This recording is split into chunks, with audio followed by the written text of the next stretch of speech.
한 가난한 젊은이가 낡아빠진 트럭을 몰고 달려가고 있습니다. 그가 차를 세워요. 왜냐하면 남루한 복장에 힘이 다 빠진 그러한 처진 모습으로 걸어가고 있는 한 노인을 보았기 때문입니다. 태워드려야 되겠구나. 이 노인 차에 탔습니다. 어디까지 가세요?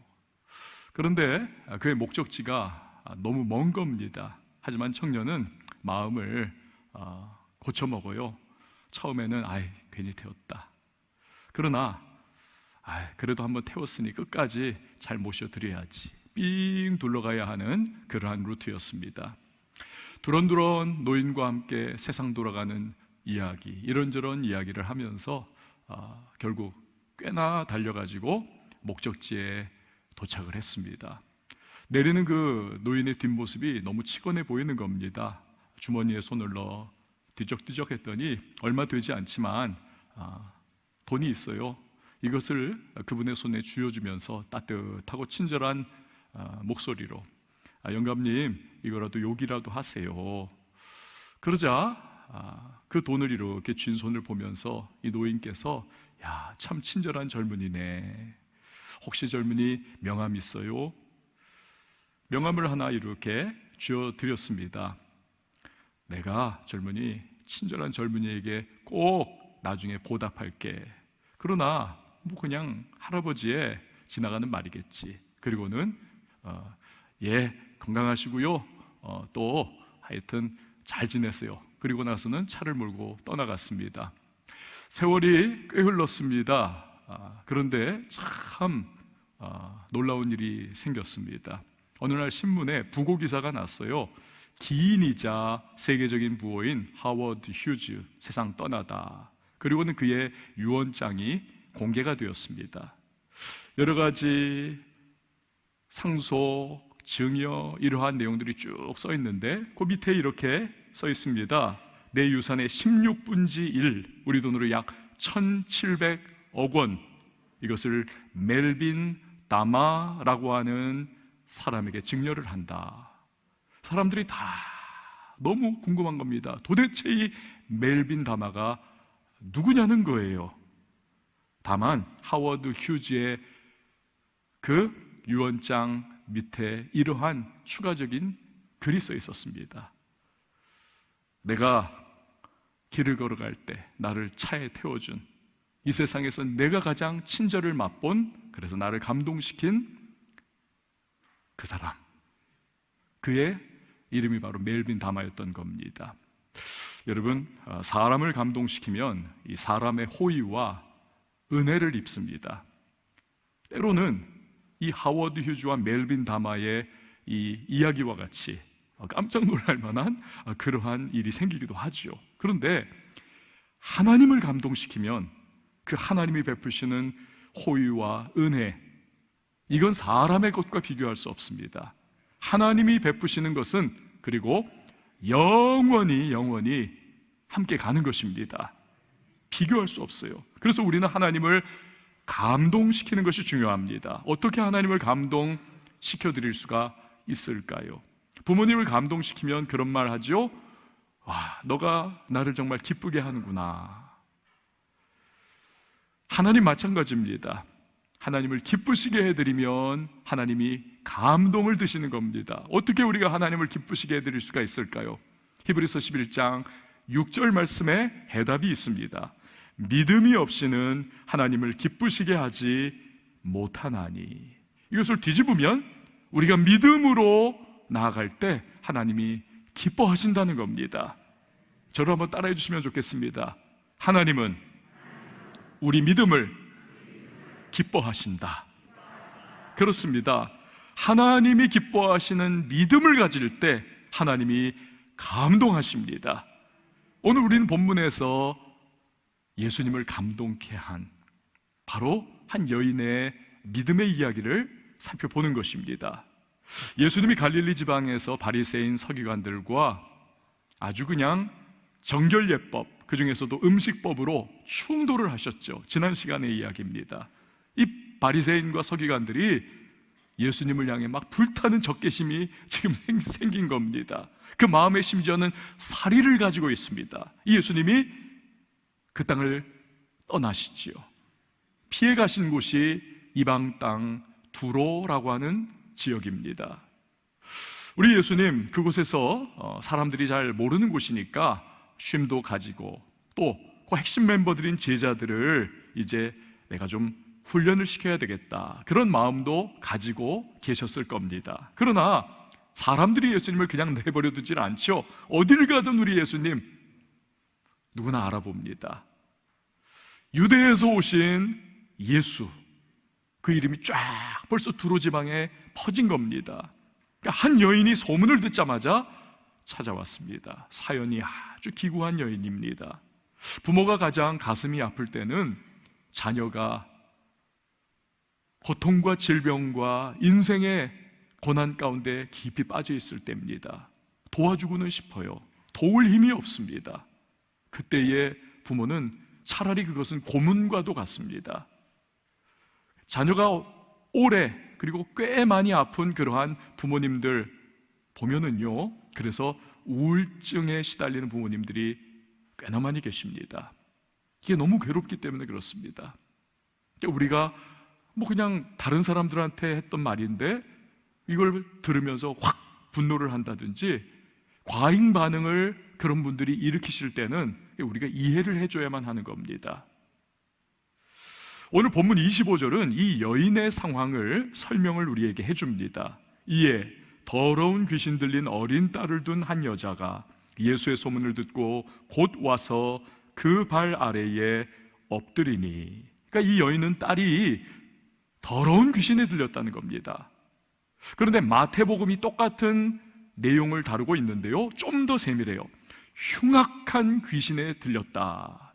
이 아이가 흉악한 귀신에 사로잡혀서 더러운 그러한 모습, 발작, 광란, 얼마나 끔찍합니까? 여러분 생각해 보세요. 예쁜 딸 낳아서 금지옥엽 키웁니다. 그냥 볼을 비비고 너무너무 예쁜 거죠. 머리 따주고 하면서. 그런데 어느 날 얘가 귀신 들려버린 겁니다. 그것도 아주 흉악하고 더러운 귀신이 들렸어요. 이 행복했던 가정이 황폐해집니다. 부모가 늘 애만 보면 눈물이 터져나오고 한숨이 터져나옵니다.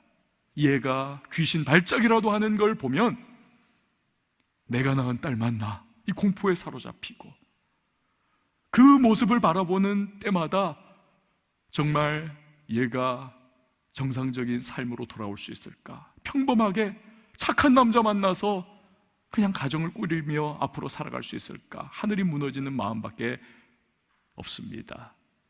2019년 12월에 아르헨티나에서 있었던 일입니다. 한 엄마가 길을 가다가 묻지마 폭행을 당했습니다. 쓰러지면서 머리를 바닥에 부딪혔는데요, 그만 혼수 상태에 빠졌습니다. 콤마 상태에 들어가고 손가락 까딱 하나 못하고 식물인간이 돼버렸습니다. 그리고는 뇌사 판정 직전까지 갔어요. 차라리 병원에서는 그래서 가족에게 장기기증을 권유를 했습니다. 하지만 아빠가, 남편이 안 된다는 겁니다. 왜? 세 아이를 키웠거든요. 그리고 망둥이는 2살밖에 안 된 딸입니다. 어떻게 이 엄마를 장기기증을 하냐는 거예요.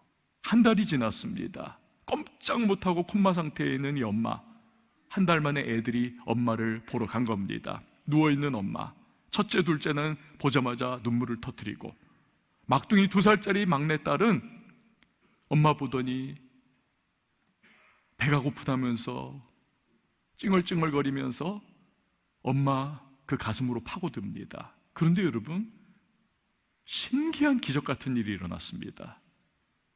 그 애가 엄마 젖 먹겠다고 기어오르니까 이 콤마 상태에 한 달 동안 있었던, 이거 살았나 죽었나 했던 이 엄마가 아예 회복이 된 거예요. 그래가지고는 이 엄마가 눈도 뜨지 못했지만 자기 옷을 이렇게 열고는 아기를 젖을 먹이더라는 겁니다. 여러분, 이 모성애라고 하는 것이 이게 놀라운 것이죠. 하나님이 주신 엄청난 선물입니다. 그렇다면 지금 이 귀신 들린 딸을 둔 이 엄마를 생각해 보십시오.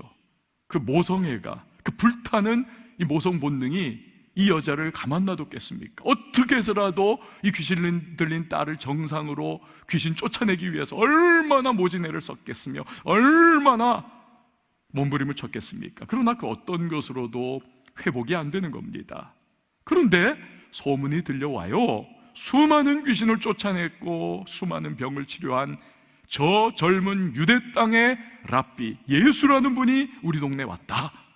그 소문 듣자마자 즉시 집을 나서서 지금 예수님의 발 앞에 납작 엎드린 겁니다.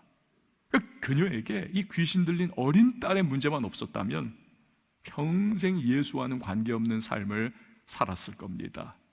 문제 상황은 하나님께 나아가는 통로인 것입니다.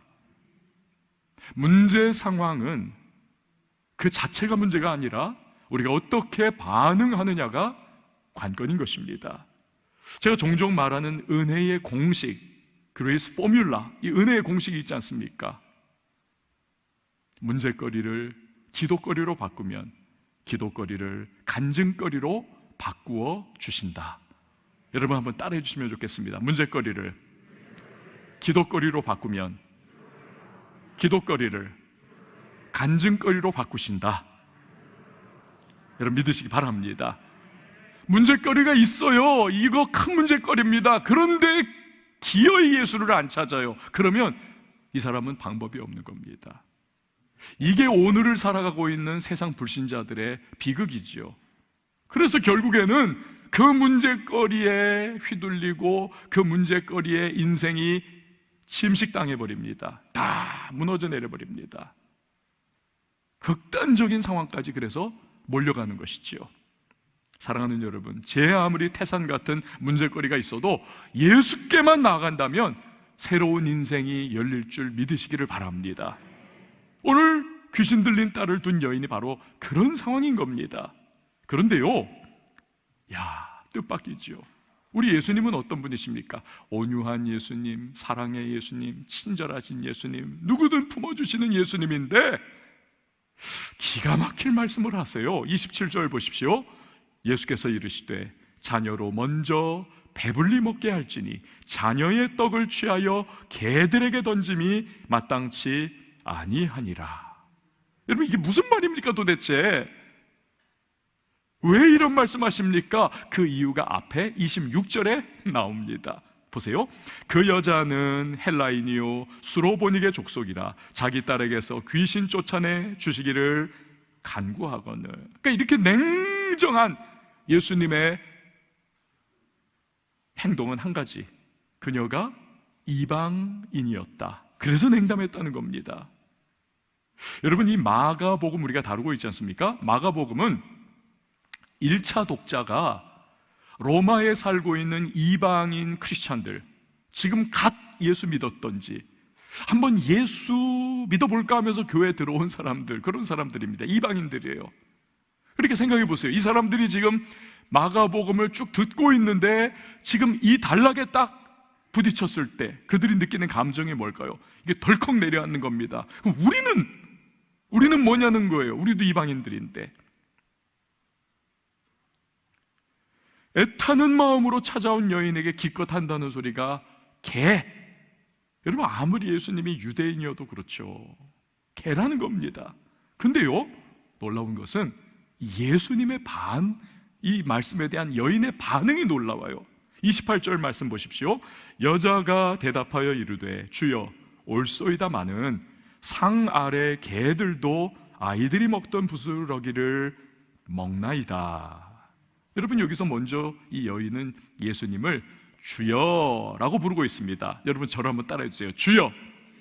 우리는 이렇게 쉽게 예수님을 주여라고 호칭을 붙여드리지만 여러분 이것이 쉬운 말이 아닙니다. 주여가 마가복음 전체에서 이 주여, 이 여자의 입에서 나온 딱 한 번입니다. 그러니까 이 여인은 지금 예수님을 확신하고 있어요.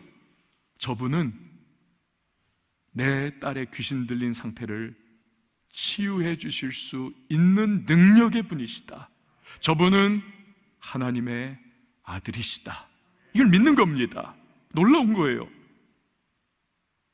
그리고 여인은 주여 올소이다마는, 즉 자기를 개로 부른 것에 대해서 이 반발을 하지를 않습니다.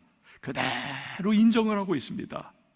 지금 이 당시에요, 이 헬라어로 이 여인과 예수님이 지금 주고받는 얘기입니다.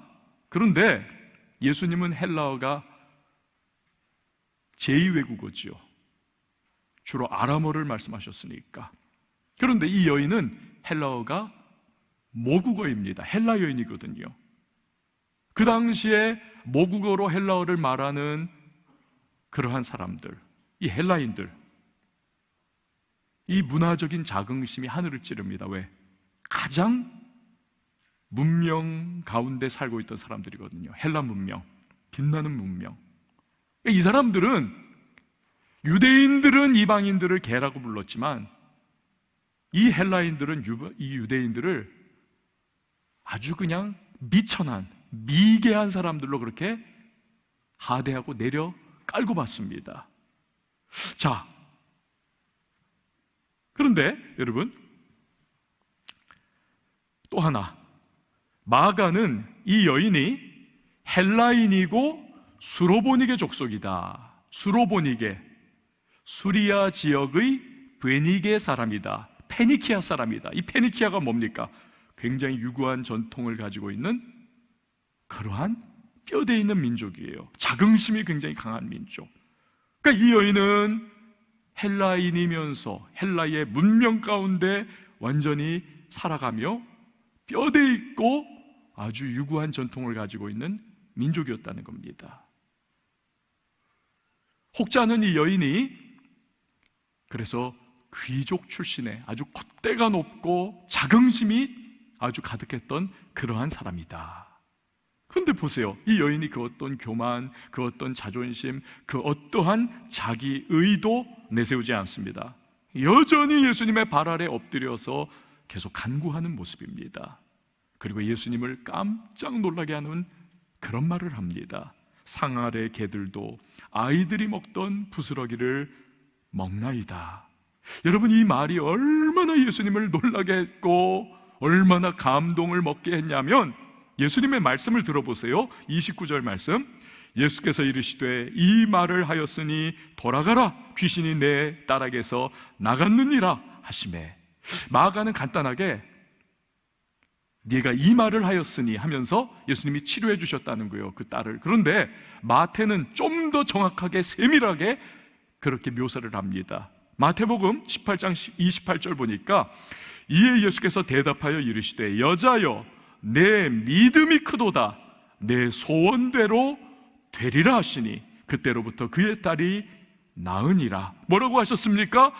내 믿음이 크도다. 내 믿음이 크도다. 여러분이 내 믿음이 크도다, 누군가에게 예수님이 말씀하신 이런 표현은 마태, 마가, 누가, 요한 이 사복음서 전체를 통틀어서 딱 2번 사용하셨어요. 이 표현은 깜짝 놀라시는 믿음의 소유자에 대해서, 하나는 로마 백부장, 그리고 오늘 본문의 이 여인입니다.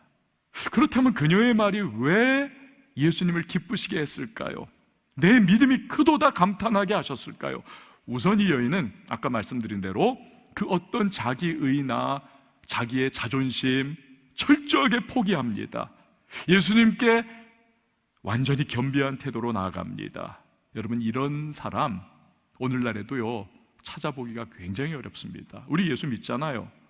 주님의 높고 위대하심을 우리 늘 찬양하잖아요. 나는 주님의 전적 은혜로 구원받았다, 우리는 그거 고백하지 않습니까? 여러분 아멘이세요?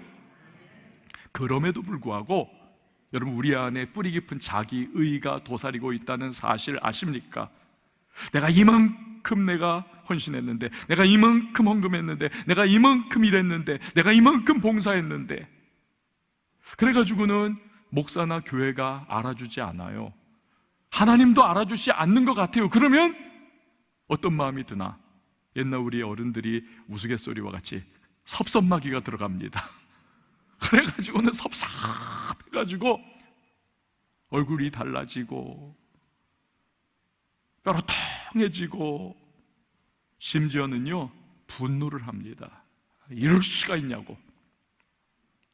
자기의나 자존심을 내세우는 사람은 이 은혜 받기가 어렵습니다. 받은 은혜도 다 쏟아버립니다. 야베스의 기도라고 하는 책으로 유명한 이 브루스 윌킨슨 박사는 이런 말을 합니다. 당신이 생명과도 같이 소중히 여기는 것들을 버리는 그곳에 영적 도약이 있다. 여러분, 이것보다 더 이 여인을 잘 설명해 주는 말이 어디 있을까요? 자기의 모든 자존심, 자기의 이걸 다 버렸습니다. 그때 놀라운 영적 도약이 그녀에게 일어나더라는 거죠. 또 이 여인은 예수님의 말씀을 너무나 잘 경청하는 이 영적인 집중력을 우리에게 보여줍니다. 당시에 여러분 한번 이제 상상으로 신방을 한번 이 당시로 한번 가보세요. 예수님께서 자녀의 떡을 개에게 어찌 주느냐? 이 말씀을 하실 때 그 현장을 한번 생각을 해보세요. 주변에 그 이야기를 들은 사람들이 어떤 마음이었을까? 와, 예수님 완전 세게 말씀하시네. 분명히 이런 생각했을 겁니다. 그런데 이 여인은 그 말씀을 토시 하나도 놓치지 않고 경청하고는 예수님 그 말씀의 행간을 읽어내는 겁니다. 두 가지예요. 첫 번째, 예수님은 자녀를 먼저 배불리 먹인다 말씀하셨습니다. 먼저. 그렇다면 자녀를 먼저 배불리 먹인 다음에 남는 부스러기는 개에게도 줄 수 있다는 거죠. 두 번째, 그 순간에 예수님께서 말씀하신 이 개라고 하는 단어는 들깨나 아주 그냥 흉측한 유기견 이런 걸 의미하는 것이 아닙니다. 제가 전에 선교사님 방문을 위해서 캄보디아에 갔을 때 정말 지긋지긋하더라고요. 제가 개를 워낙 좋아하는 사람인데 이 그냥 거리를 싸돌아다니는 그 유기견들 그냥 거기서 그렇게 또 그냥 지들끼리 태어나고 막 그래가지고 삐쩍 꼬라가지고는 막 털이 피부병에 다 걸려가지고 이만큼씩 다 빠져 있고 절대로 쓰다듬어 줄 마음이 안 생기는 겁니다. 너무 더럽고 흉측해가지고. 이 공항이라고 하는 그 장소로 가는 도로는 그래도 어느 지방이나 나라에서 제일 정비가 잘 됐잖아요. 그 공항 가는 그 도로에 죽은 개들이 그냥 널브러져 있는데요, 아이고 정말 지저분한 게 그런 개들입니다. 그러니까 인도에 갔을 때도 그래요. 이 개들이 무리를 지어 다니면서요 막 약탈을 하기도 하고 가축을 사냥을 합니다. 가축, 소 같은 것들을. 이런 개들이 끔찍한 거예요. 그런데 지금 이 예수님께서 말씀하신 개, 요 헬라어 단어는 퀴나리온이라고 하는 단어, 즉 애완견이나 귀여운 강아지, 오늘날 말로 강쥐, 귀여운 강아지를 의미하는 단어입니다. 그러니까 저처럼 강아지를 키우는 사람은 지금 이 장면을 다 연상을 할 수가 있는 거죠. 밥 먹다가 밑에서 꼬리를 살랑살랑 흔들면서 앉아가지고 주인을 계속 바라보는 겁니다. 너만 먹냐? 나도 좀 먹자. 달라 하면서 무언의 압력을 계속 이 강아지가 주인한테 쏘아대고 있는 겁니다.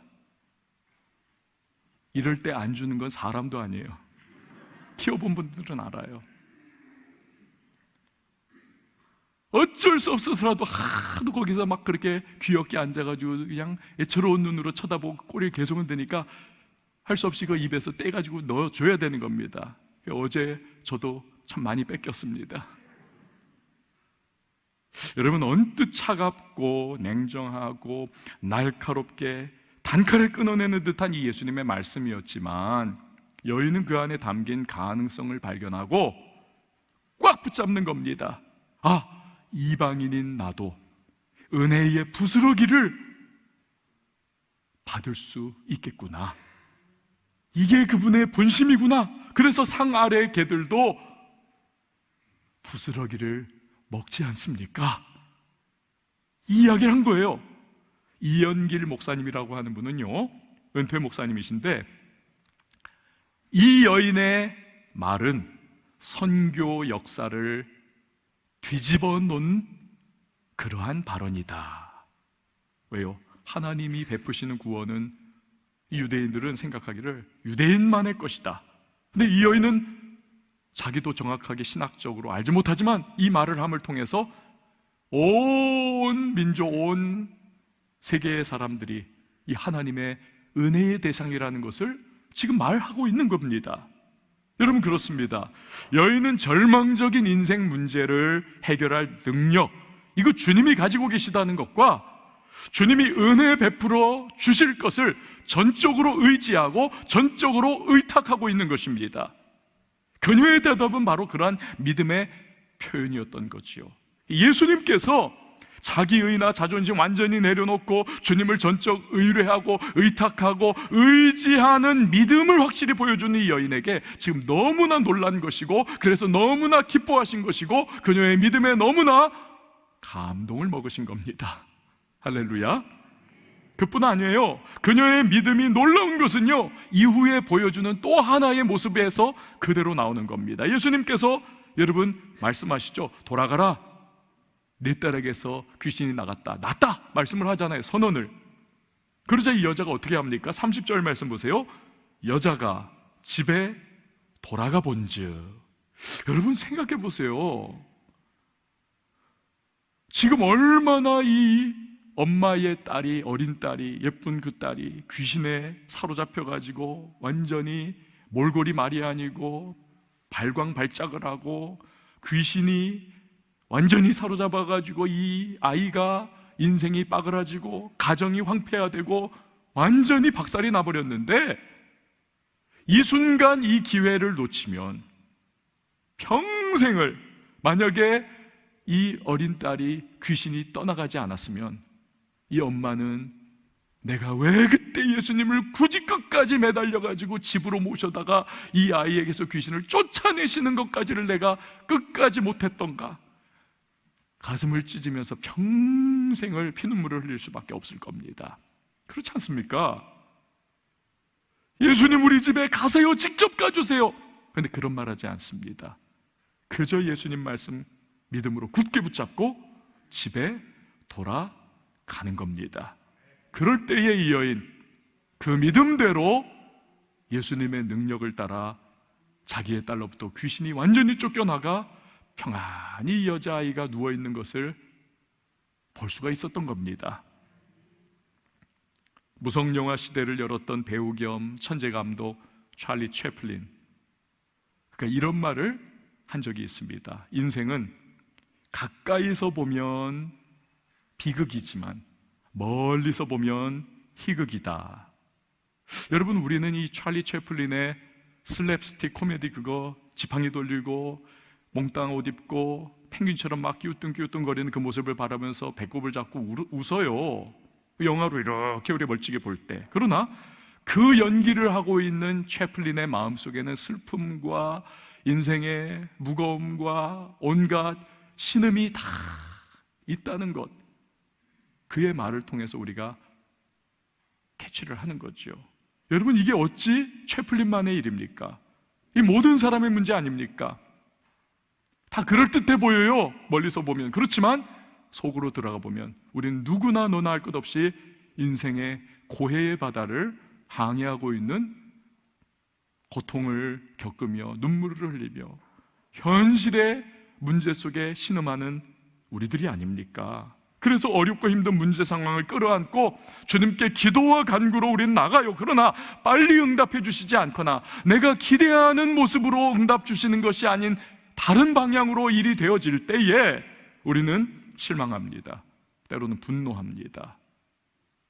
이것은 예수님의 마음의 행간을 읽지 못하는 우를 범하게 만듭니다. 주님은 어떤 분이십니까? 로마서 8장 28절에 나오는 것처럼 모든 것을 합력하여 선을 이루시는 분이 주님이신 줄 믿습니다. 그분은 빛이세요. 그분은 최선을 주십니다. 근데 이 최선은요, 내가 생각하는 최선이 때로 아니라 전능하신 전지하신 하나님이 생각하시는 바라보시는 최선이라는 사실입니다. 그러니까 내가 원하고 기대하는 방향이 아닐 수도 있습니다. 시기가 늦어질 수도 있어요. 야, 좀 더 기다려라, 아직 아니야, 좀 더 있어야 최선이야, 이럴 때가 있다는 겁니다.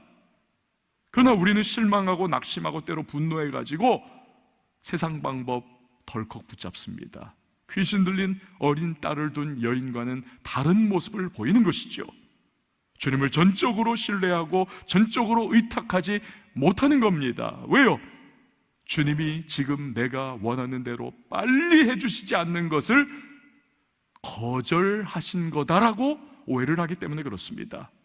주님의 본심을 붙잡지 못하기 때문입니다. 사랑하는 여러분, 예수님이 어떻게 대하시든지 간에, 어떻게 응답하시든지 간에 설령 냉정하고 차갑게 내게 대하시는 것 같이 느껴진다 할지라도 여러분, 주님의 본심을 의심하지 마시기를 바랍니다. 주님은 선하신 분이십니다. 좋으신 분이십니다. 이런 주님이 거절하시는 것 같이 보여도 그 거절은 거절이 아닌 것입니다. 그 이면에는 우리를 향한 사랑과 은혜가 기다리고 있는 것입니다. 예레미야 29장 11절은 그런 주님의 마음을 이렇게 말씀합니다. 여호와의 말씀이니라. 너희를 향한 나의 생각을 내가 아나니 평안이요 재앙이 아니니라. 너희에게 미래와 희망을 주는 것이니라. 여러분, 고난의 때이십니까? 아니, 우리 정말 고난 가운데 있지 않습니까?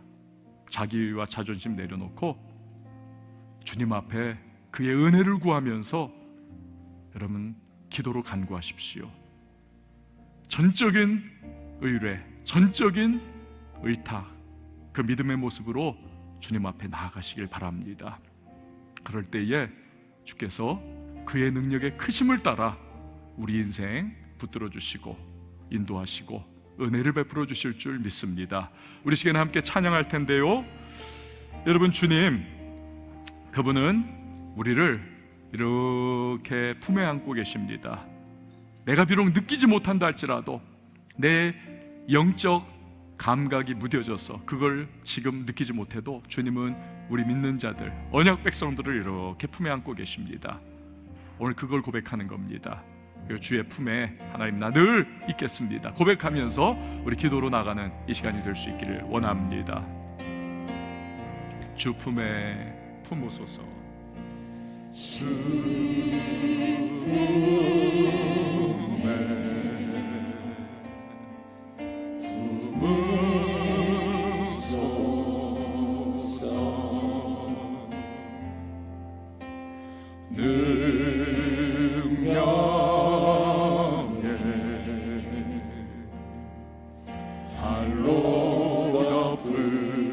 품으소서. 거친 파도 날 향해 와도 주와 함께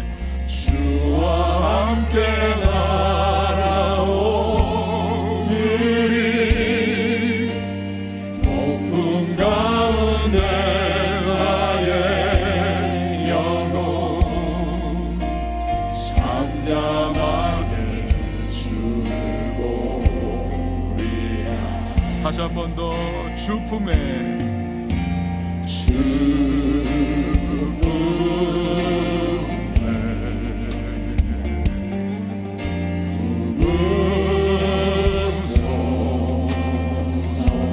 능력의 팔로 덮으소서.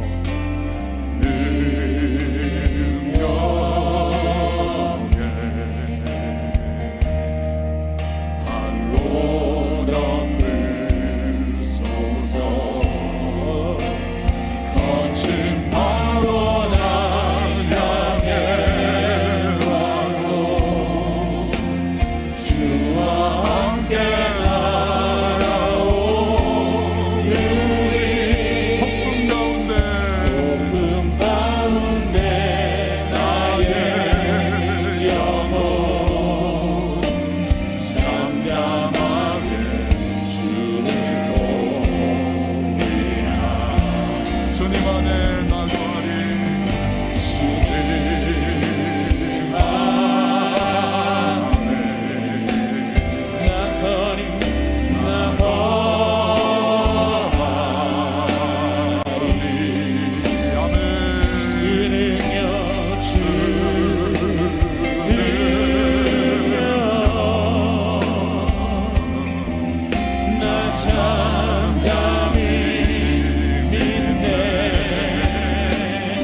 여러분, 이 시간에 우리 함께 기도하며 나가십시다. 고난의 때입니다. 어려운 때입니다. 주님의 도우심이 필요한 때입니다. 자기의와 자존심 내려놓고 그 은혜 간구하십시다. 전적 신뢰와 전적 의탁으로 나아가십시다. 믿음으로 나가십시다. 주님, 돌이키지 않겠습니다. 주님 붙잡고 나가겠습니다. 주님 선하심과 인자하심을 신뢰하며 나아가 하나님의 능력 맛보기를 원합니다라고 이 시간 말씀 기억하며 함께 기도하며 나갑니다. 하나님 아버지 감사합니다. 전능하신 주님을 의지합니다. 주께 아끼지 않는 자에게 주가 일하시네,